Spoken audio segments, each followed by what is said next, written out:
আসসালামু আলাইকুম। নবম শ্রেণীর গণিত টিউটোরিয়ালে স্বাগতম। আরও একবার অষ্টম অধ্যায়ে সুষম ও যৌগিক ঘনবস্তু পরিমাপের এটি পঞ্চম পার্ট। পঞ্চম পার্টে আলোচনা করব 191 থেকে 194 পৃষ্ঠা। তো শুরু করছি 191 পৃষ্ঠার গোলক থেকে। গোলক কি, এটা বলার সাথে সাথে আমাদের এক একজনের মনে এক এক ধরনের প্রশ্ন এসেছে, আমরা একটু বিস্তারিত পড়ে নেই। তোমরা আগের শ্রেণীতে বৃত্ত সম্পর্কে জেনেছ। অবশ্যই আমরা বৃত্তের খুঁটিনাটি চ্যাপ্টারটি শিখেছি অষ্টম শ্রেণীতে, যারা শেখনি তারা বিপদে পড়বে। আবার কাগজ কেটে বৃত্ত তৈরি করাও শিখেছ। তোমরা কি নিচের বস্তুগুলোর নাম বলতে পারো? নিশ্চয়ই এগুলোর নাম বলতে পারবে, কারণ এসব বস্তুসমূহ আমরা দৈনন্দিন জীবনে, এখানে কিছু বস্তুর নাম দেওয়া আছে, বস্তুর ছবি দেওয়া আছে, এগুলো দেখার সাথে সাথে আমরা মোটামুটি বুঝতে পারছি যে এগুলো কি।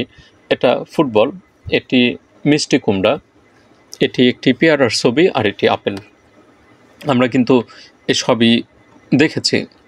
সুপ্রিয় শিক্ষার্থীরা, তোমরা মিষ্টি কুমড়া কী দিয়ে খেতে পছন্দ করো চাইলে আমাদের সাথে শেয়ার করতে পারো। আমার কিন্তু এই কাঁচা মিষ্টি কুমড়ার সাথে গরুর মাংস আমার খুব পছন্দের। তোমাদের কিভাবে খেতে পছন্দ হয় সেটা আমাদের সাথে জানাতে পারো। তো চলে যাচ্ছে আসলে মূল আলোচনার দিকে। কয়েক ধরনের বলের নাম এখানে আলোচনা করা হয়েছে, যা সম্পর্কে সবই হচ্ছে গোলক। টেনিস বল, ফুটবল, বাস্কেটবল, তারপরে পেয়ারা, কমলা, আপেল, মাল্টা, মিষ্টি কুমড়া সবজির মধ্যে, তারপরে গোলাকার আকৃতির খেলার সামগ্রী গোলক। স্কুলগুলোতে বার্ষিক ক্রীড়া প্রতিযোগিতায় এই গোলক নিক্ষেপ হয়ে থাকে। আমরা যখন স্কুলে ছিলাম তখন দেখেছি। এখন আছে কিনা বা কোন স্কুলে আছে, তোমরা খেলেছো কিনা আমাদের সাথে শেয়ার করতে পারো। এ ধরনের গোলাকার আকৃতির আরও কয়েকটি বস্তুর নাম নিচের তালিকায় লেখো। এখানে একটা তালিকা দেওয়া আছে। আমরা এতক্ষণ পর যে কয়েকটি গোলাকার বা গোলক আকৃতির বস্তু দেখলাম বা নাম শুনলাম, আরও আমরা কিসের নাম জানি সেগুলো দিয়ে আমরা এখানে এই ছকটা পূরণ করতে পারি। এখানে একটি পূরণ করে দেওয়া আছে বেল দিয়ে, বাকি ঘরগুলো শিক্ষার্থীদের পূরণ করতে হবে। তা আমি এখানে কিছু নাম সাজেস্ট করছি, চাইলে তোমরা ভিন্ন ভিন্ন নামও ব্যবহার করতে পারো। তা আমি এখানে তাল কিন্তু অনেকটা গোলক আকৃতির। নাশপাতি অনেকের কাছে নামটা নতুন হতে পারে, এটা দেখতে অনেকটা আপেলের মতো। কিছু তরমুজ সিলিন্ডার আকৃতির, আবার কিছু তরমুজ গোলক আকৃতির। আমি এখানে গোলক আকৃতির তরমুজটাকেই নির্দেশ করেছি। মার্বেল, ছোটোবেলায় তোমরা কাচের যে গুটিগুলো ছিল মার্বেল, এখানে সেই মার্বেলকে নির্দেশ করা হয়েছে। সফেদা অনেকের কাছে নতুন নাম, কিন্তু এটি সুস্বাদু একটি ফল এবং খুবই পুষ্টিকর একটি ফল। কিছু সফেদা আবার ওই সিলিন্ডার আকৃতির, তবে বাংলাদেশের বেশিরভাগ সফেদা গোলাকৃতি, মানে গোলক আকৃতির। তারপরে বড়ইয়ের আকৃতির মধ্যেও ভিন্নতা আছে, কিন্তু বেশিরভাগ আকৃতি গোলক আকৃতির। তারপরে বাতাবি লেবু, যেটাকে আমরা জাম্বুরা বলে থাকি, ভলিবল, আর এদিকে লটকন। তো এখানে মোটামুটি কয়েকটা নাম আমি সাজেস্ট করলাম, চাইলে তোমরা আরও এর সাথে আরও নতুন নতুন নাম অ্যাড করে নিতে পারো। তোমরা কি বলতে পারো আমাদের দৈনন্দিন জীবনে ব্যবহৃত গোলাকার আকৃতির এসব বস্তুসমূহ কোন ধরনের বস্তু? এগুলো সবই ত্রিমাত্রিক বস্তু। ত্রিমাত্রিক বস্তু কোনগুলো? যেগুলোর দৈর্ঘ্য প্রস্থ উচ্চতা থাকবে সেগুলোই হচ্ছে ত্রিমাত্রিক। এগুলো আমরা গোলক বলতে পারি। গোলক কাকে বলে সেটা আমরা দেখে নিই।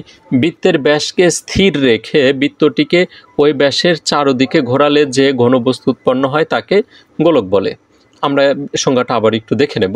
ত্রিমাত্রিক জ্যামিতিতে গোলক হলো সুষম মসৃণ গোলাকার ঘনবস্তু। এটা কিন্তু গোলকের সংজ্ঞা। গোলক কাকে বলে তার জন্য কিন্তু খুবই গুরুত্বপূর্ণ, এটা আমরা মুখস্থ করে রাখবো।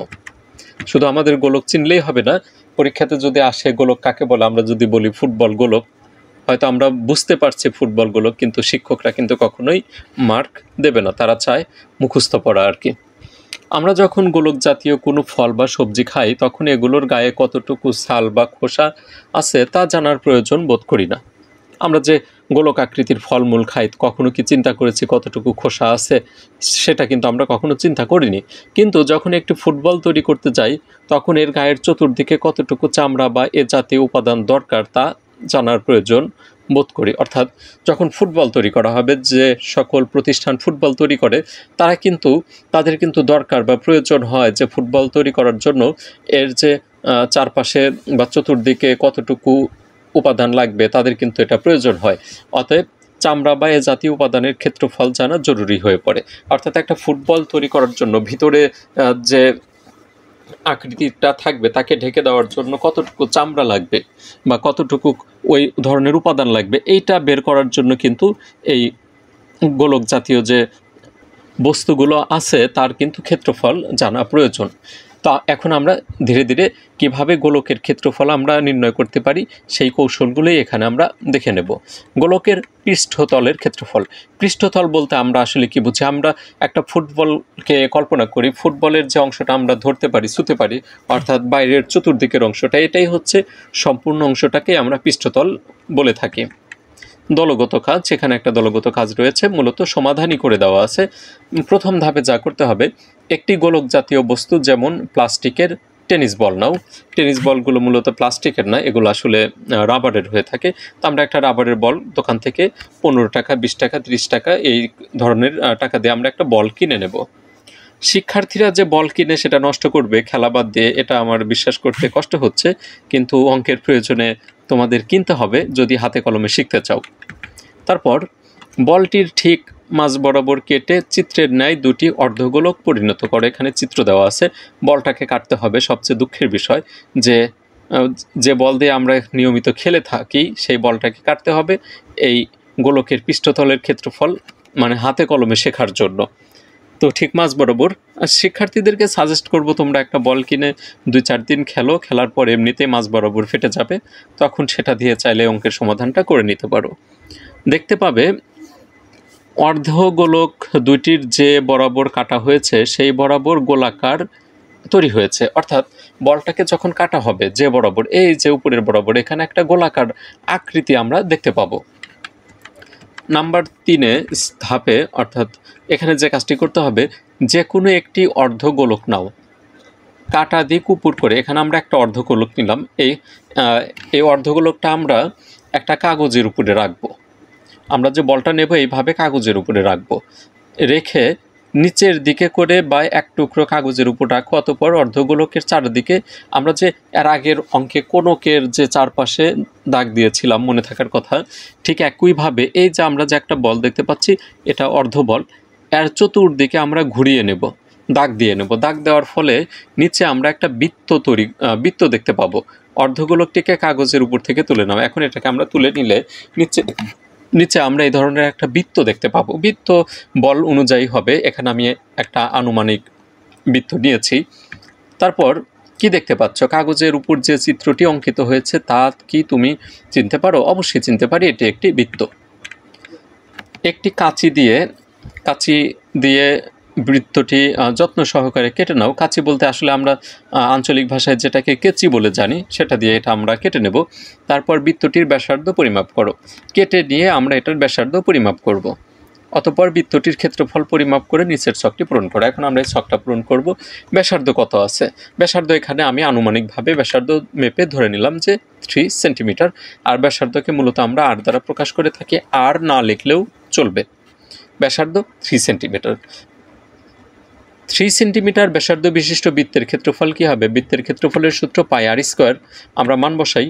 পায়ের মান 3.1416, আর এর মান 3, ক্যালকুলেশন করলে হয় 9, আর 9-এর সাথে 3.1416 গুণন করলে আমরা পাই 28.27 স্কোয়ার সেন্টিমিটার, বর্গ সেন্টিমিটার বাংলাতে আমরা চাইলে লিখতে পারি। আমাদের কিন্তু একটি ছক পূরণ হয়ে গেল। তার পরবর্তীতে চলে যাচ্ছে। তুমি যে বৃত্তটি কেটে পেয়েছো, অন্য কাগজ ব্যবহার করে ওই একই পরিমাপের আরেকটি বৃত্ত কেটে নাও। অর্থাৎ একটু আগে আমরা যে বৃত্তটা কেটে নিলাম, ওই একইভাবে আর একটা বৃত্ত আমাদের কেটে নিতে হবে। তারপর যে কাজটা করতে হবে, বৃত্ত দুটিকে সুবিধাজনকভাবে ছোট ছোট করে কেটে আঠা দিয়ে অর্ধগোলকের উপর লাগাও বা সেটে দাও। অর্থাৎ আমরা যে বলটা পেলাম অর্ধগোলক, তার উপরে নতুন যে দুটা বৃত্ত তৈরি করলাম কাগজ দিয়ে, এই কাগজগুলো ছোট ছোট করে কেটে এমনভাবে কাটতে হবে যেন আমরা গোলকটা বা অর্ধগোলকের যে পৃষ্ঠটা আছে সেটা আমরা ঢেকে দেওয়ার চেষ্টা করব। তো এখানে আমরা যে বিষয়টি দেখতে পাবো সেটা হচ্ছে, কাগজটি যদি অপচয় না করা হয় তাহলে অর্ধগোলকটা একদম দুইটা বৃত্ত যে আমরা তৈরি করেছিলাম কাগজ কেটে, সেই কাগজ দিয়ে অর্ধবৃত্তটা ঢেকে যাবে।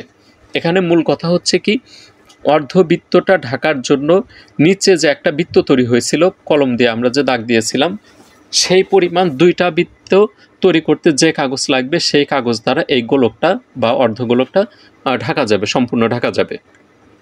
তো এখানে আমরা বলতে পারি পূর্ণ গোলকটির ক্ষেত্রফল এমন চারটি, যে এখানে আমরা আরও একটু আগে থেকে পড়ি, দেখতে পাবে সম্পূর্ণ অর্ধগোলকটি বৃত্ত দুটির কাগজের টুকরা দ্বারা ঢেকে গেছে এবং কোনো কাগজের টুকরো অবশিষ্ট নেই। তাহলে দেখা যাচ্ছে যে অর্ধগোলকটির উপরিতলের ক্ষেত্রফল ওই দুটি বৃত্তক্ষেত্রের ক্ষেত্রফলের সমষ্টির সমান। অর্থাৎ অর্ধবৃত্ত গোলকটা যা আছে, অর্ধগোলকের যে উপরের যে পৃষ্ঠটা, আমরা যে পৃষ্ঠটা ধরতে পারি, এই উপরের দিকে নিচে যে বৃত্ত তৈরি হয়েছিল সেই সমপরিমাণ, দুটি বৃত্তর সমপরিমাণ কাগজ দ্বারা উপরের অংশটা একদম ঢেকে দেওয়া যাবে, এতে কোনো কাগজ বাঁচবেও না, নষ্টও করা যাবে না। অতএব পূর্ণ গোলকটি, তাহলে অর্ধেক ঢাকার জন্য নিচের দুটি বৃত্তর সমপরিমাণ কাগজ লাগে, তাহলে পূর্ণ গোলকটা ঢাকার জন্য কয়টি বৃত্তের সমপরিমাণ কাগজ লাগবে? অবশ্যই আমরা বুঝতে পারছি 4টি বৃত্ত ক্ষেত্রের ক্ষেত্রফলের সমষ্টির সমান কাগজ লাগবে। উপরের ছক থেকে একটি বৃত্তের ক্ষেত্রফলের পরিমাপ দেখে এমন 4টি বৃত্তের ক্ষেত্রফলের সমষ্টি পরিমাপ করো, অতঃপর নিচের ছকটি পূরণ করো। এখন আমরা এই ছকটা পূরণ করি। দুটি বৃত্তের ক্ষেত্রফল, একটা বৃত্তের ক্ষেত্রফল কত ছিল? পাই আর স্কোয়ার। দুটি বৃত্তের কি হবে? আমরা চাইলে পাই আর স্কোয়ার যোগ পাই আর স্কোয়ার লিখতে পারি, অথবা যোগের পরিবর্তে আমরা 2 দ্বারা গুণন করেও কিন্তু দুটি বৃত্তের ক্ষেত্রফল নির্ণয় করতে পারি। তো এখানে 2 গুণন পাই আর স্কোয়ার। 2 কেন আসলো? দুটি বৃত্তের কথা বলছে, এজন্য 2। পাই আর স্কোয়ার হচ্ছে বৃত্তের ক্ষেত্রফলের সূত্র। আমরা 2 গুণন আর এই পাই আর স্কোয়ার, অর্থাৎ একটা বৃত্তের ক্ষেত্রফল ছিল হচ্ছে 28.27। এই 2 দ্বারা যদি এটাকে গুণন দিই, তাই দুইটি বৃত্তের ক্ষেত্রফল বের হবে, সেটা হচ্ছে 56.54 বর্গ সেন্টিমিটার। SCM মানে হচ্ছে স্কোয়ার সেন্টিমিটার। এটা হচ্ছে দুটি বৃত্তের ক্ষেত্রফল। তাহলে 4টি বৃত্তের ক্ষেত্রফল কত হবে? তাহলে এখানে আমাদের এই মানটাকে 28.27কে 4 দ্বারা গুণন দিলেই হয়ে যাবে। এই যে এখানে আমি চাইলে এইভাবেও আমরা দেখিয়ে দিতে পারি, অথবা কোনো শিক্ষার্থী যদি চাও যে আমরা পাই আর স্কোয়ার এইভাবে 4 বার যোগ করব, সেক্ষেত্রে কিন্তু এই একই ফলাফল আসবে। অর্ধগোলকের উপরিতলের ক্ষেত্রফল, অর্ধগোলকের ক্ষেত্রফল আমরা জানি একটি অর্ধগোলকের উপরিতলে দুটি বৃত্তের সমান ক্ষেত্রফল। তাহলে আমরা এখানে লিখতে পারি 2 গুণন পাই আর স্কোয়ার। ক্যালকুলেশন করলে দুটি বৃত্তের ক্ষেত্রফল যা, অর্ধগোলকের উপরিতলের ক্ষেত্রফলও তাই হবে, আর গোলকের ক্ষেত্রফল হবে হচ্ছে 4টি বৃত্তের ক্ষেত্রফলের সমান। আশা করি বোঝার কথা। এখন আমরা পরবর্তী আলোচনার দিকে যাচ্ছি। যাই হোক, হাতে কলমে তুমি গোলকের পৃষ্ঠতলের ক্ষেত্রফল বের করতে পারলে। তোমরা যদি একটা বলকে বিসর্জন দিতে পারো, তাহলে কিন্তু এই হাতে কলমে এটার পরীক্ষাটা তোমরা নিশ্চিন্তে করতে পারবে। চলো এখন গোলকের পৃষ্ঠতলের ক্ষেত্রফলের গাণিতিক সূত্র নির্ণয় করার চেষ্টা করি। এখন আমরা এটার একটা সূত্র দাঁড় করানোর চেষ্টা করি। মনে করো তুমি যে বৃত্তটি কেটে নিয়েছিলে সেই বৃত্তের ব্যাসার্ধ r একক। ইতিমধ্যে কিন্তু আমরা r দ্বারা 3কে নির্দেশ করেছিলাম, তাহলে বুঝতেই পারছো গোলকের ব্যাসার্ধও r। বৃত্তের ব্যাসার্ধ r মানে ওই গোলকের ব্যাসার্ধও r হবে। মনে করো তুমি যে বৃত্তটি কেটে নিয়েছিলে সেই বৃত্তের ব্যাসার্ধ r একক, তাহলে বুঝতেই পারছো গোলকের ব্যাসার্ধ r একক। এখানে এর কথাটা রিপিট হয়েছে। আচ্ছা, তোমরা পূর্বের শ্রেণীতে শিখেছ যে বৃত্তের ব্যাসার্ধ r একক হলে ক্ষেত্রফল কি? ক্ষেত্রফল পাই আর স্কোয়ার বর্গ একক। তাহলে তোমার অঙ্কিত বৃত্তের ক্ষেত্রফলও পাই আর স্কোয়ার বর্গ একক। তারপর এখানে আমরা 194 পৃষ্ঠাতে চলে যাই। এখানে আমরা বলতে পারি অর্ধগোলকটির উপরিতলের ক্ষেত্রফল সমান হচ্ছে দুটি বৃত্তের ক্ষেত্রফলের যোগফল। চিত্রের সাহায্যে এটাকে আমরা লিখতে পারি, এটা একটা অর্ধগোলক, আর এই অর্ধগোলকের উপরিতল যে আছে সেটার ক্ষেত্রফল হচ্ছে দুটি বৃত্তের ক্ষেত্রফলের সমান। কিভাবে সমান? এই দুটি বৃত্ত তৈরি করতে যে পরিমাণ কাগজ লাগবে সেই পরিমাণ কাগজ দ্বারা এই অর্ধগোলকের পৃষ্ঠটা সম্পূর্ণ ঢেকে দেওয়া সম্ভব। এজন্যই অর্ধগোলকের ক্ষেত্রফল যা হবে আর এই দুটি বৃত্তের ক্ষেত্রফলও তাই হবে। অর্ধগোলকটির উপরে তলের ক্ষেত্রফল সমান দুটি বৃত্তের ক্ষেত্রফলের যোগফল। তো সেখান থেকে আমরা সূত্র এভাবে লিখতে পারি পাই আর স্কোয়ার যোগ পাই আর স্কোয়ার মানে 2 পাই আর স্কোয়ার। এই 2 পাই আর স্কোয়ার হচ্ছে অর্ধগোলকের ক্ষেত্রফল। সেক্ষেত্রে সম্পূর্ণ গোলকের ক্ষেত্রফল কী হবে? আরও 2 পাই আর স্কোয়ার এটার সাথে যোগ হবে। তো আমরা কি পাবো সেটা এখানে দেখে নেই চিত্রের সাহায্যে। সম্পূর্ণ গোলক, তার মানে এখানে সম্পূর্ণ গোলকে অর্ধগোলক আছে হচ্ছে 2টা। তো একটা অর্ধগোলকের জন্য হচ্ছে 2 পাই আর স্কোয়ার, আর তাহলে আরেকটার জন্য 2 পাই আর স্কোয়ার যোগ করলে হয় 4 পাই আর স্কোয়ার। মূলত এটাই হবে হচ্ছে গোলকের ব্যাসার্ধ। আর একক হলে গোলকের ক্ষেত্রফল হবে 4 পাই আর স্কোয়ার। সুপ্রিয় শিক্ষার্থীবৃন্দু, এই টিউটোরিয়ালে আসলে তেমন কোনো অঙ্ক ছিল না, এখানে সূত্রের প্রমাণটা হাতে কলমে দেখানো হয়েছে। আমি মনে করি যে যদিও কারিকুলামটা চেঞ্জ হয়ে যাবে, তো অষ্টম শ্রেণীতে এবং নবম শ্রেণীতে বর্তমানে যে গণিত বইটা আছে খুবই প্রাসঙ্গিক, শিক্ষার্থীরা এখান থেকে একদম হাতে কলমে শিখতে পারে, বাস্তব জীবনে কাজে লাগাতে পারে। পূর্বে মূলত এরকম ছিল না। অন্যান্য বিষয়ের কথা আমি বলছি না, আমি আসলে গণিতের কথা বলছি, যে এখানে গণিত বইটা আসলে বর্তমানে এমনভাবে তৈরি করছে যে শিক্ষার্থীরা পূর্বে বুঝতে পারতো না যে এই গণিতগুলো কোথায় কাজে লাগবে বা আদৌ কাজে লাগে কি না। আর এখানে একদম প্র্যাকটিক্যালি দেখানো হয় যে কোন অঙ্কগুলো কোন কাজে বা বাস্তব জীবনে চলার ক্ষেত্রে কোথায় ব্যবহার করা হয়। তো 194 পৃষ্ঠা পর্যন্তই এই টিউটোরিয়ালের আলোচনা থাকবে। পরবর্তীতে দুটি সমস্যা রয়েছে এই সংক্রান্ত, সেটা 195 পৃষ্ঠাতে আছে, সেটি নিয়ে হাজির হব ইনশাআল্লাহ খুব শীঘ্রই। সে পর্যন্ত সবাই সুস্থ থাকুন, ভালো থাকুন, আর অবশ্যই ভিডিওগুলো দ্বারা যদি উপকৃত হন সাপোর্ট দিয়ে যাবেন। আপনাদের সাপোর্টই আমাদের অনুপ্রেরণা।